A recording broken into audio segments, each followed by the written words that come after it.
Hey everyone, it's Dale, and I want to spend today's online lecture talking about 10 main differences between broadcast and print.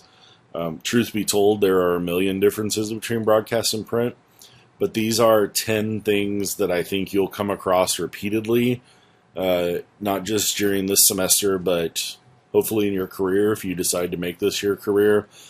And in your script writing, that will be major differences. Most of these are style related, but there are also some structural and presentational differences between broadcast and print that I want to talk about.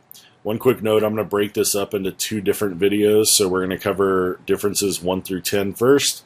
Then on the second video, we'll do differences 1 through 5 on the first video, differences 6 through 10 in the second video. So let's go ahead and get started with difference number 1, and that is in broadcast, we are conversational. We write the way we talk to a point. You know, if you talk like, well, I just said the word like, and I was going to use an example making fun of someone who says like every other word. If that's the way you talk, we need to be careful with that.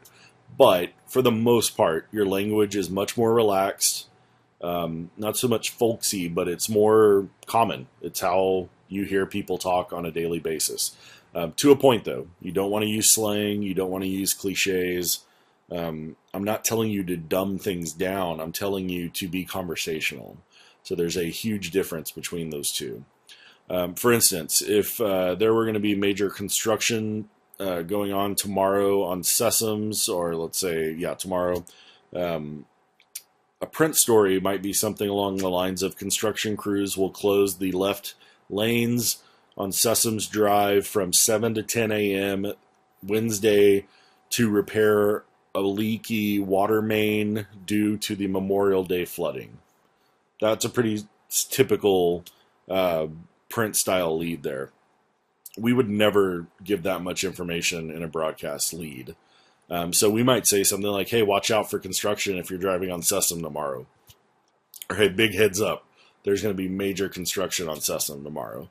So we're much more conversational, easygoing, and simple and short in that sense. You will notice the last word in that sentence is tomorrow.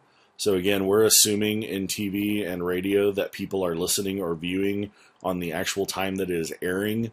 So we use words like today, tomorrow, last night, tonight, stuff like that. In print and in web stories, we don't know when they're going to be reading them. So we need to say Monday, Tuesday, Wednesday, Thursday, Friday, Saturday, Sunday.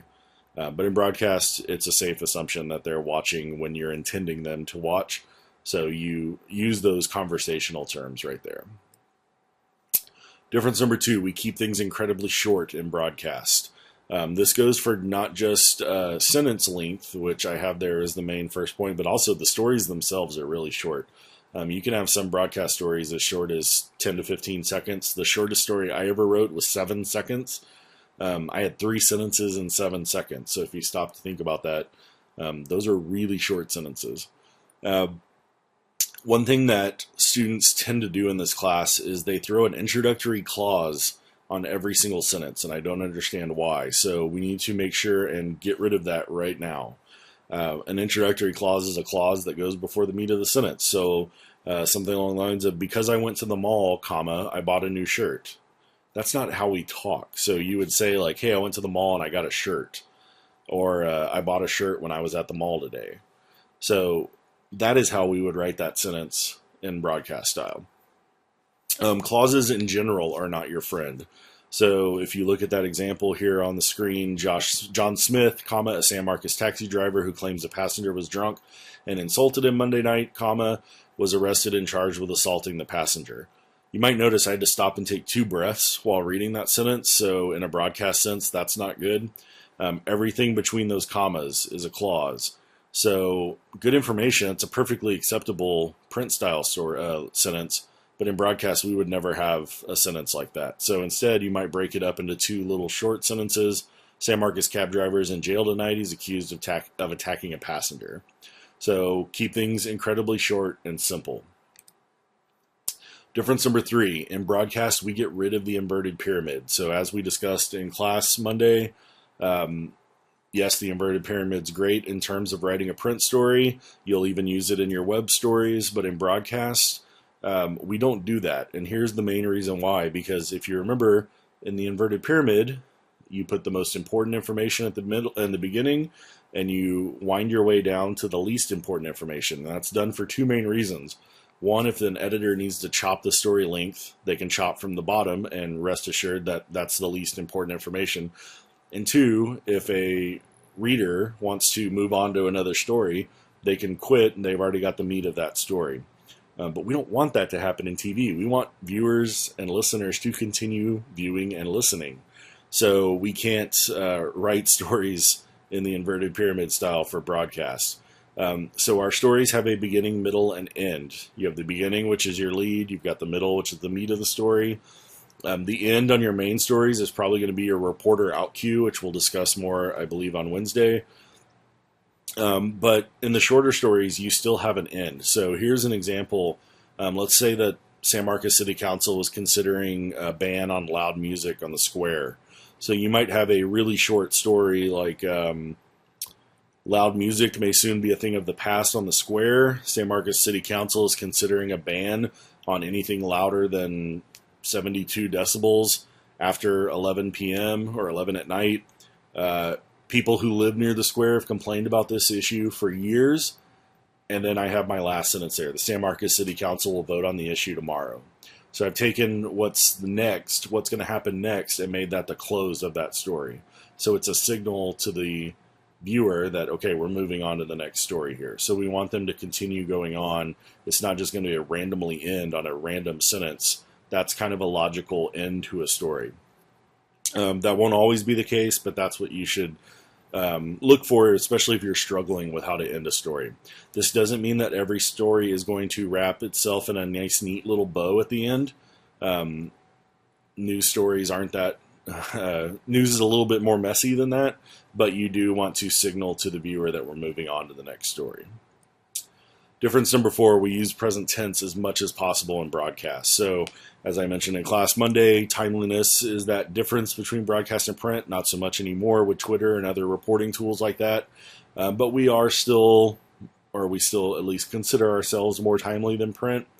So print, perfectly acceptable print sentence there. A San Marcos man was hospitalized Monday night after he was hit by a train. Let's say you're writing a story for the Tuesday morning newscast and you call the hospital and that man is still in the hospital.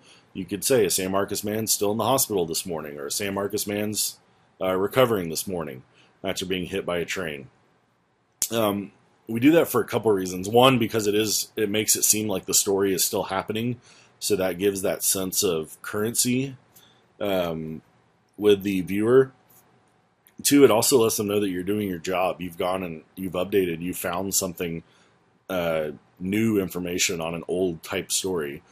So a couple of important reasons why we do that. I said use present tense as much as possible. That doesn't mean that you never use past tense. You're going to use past tense a ton in this class, but your leads will almost always be present tense. And past tense should really just describe something that's already happened. So usually the middle of the story will be in past tense. But if you have a chance to make some of those sentences present tense, go ahead and try for that. You won't manufacture present tense. We'll talk about that more later. But if you have an opportunity to do so, you probably should. And difference number 5, most contractions are okay. We write like we talk, and we talk using contractions. So for the most part, most of them are okay. The only time you want to avoid those is when it makes a sentence confusing. And when I say confusing, I mean to the ear. Because you have to remember, the viewer is not going to have the script in front of them to follow along as you're reading or as you're reporting or your anchor is reading.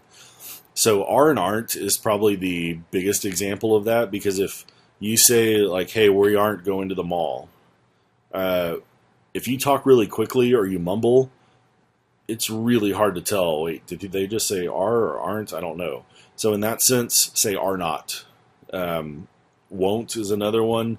It just sounds kind of weird on TV.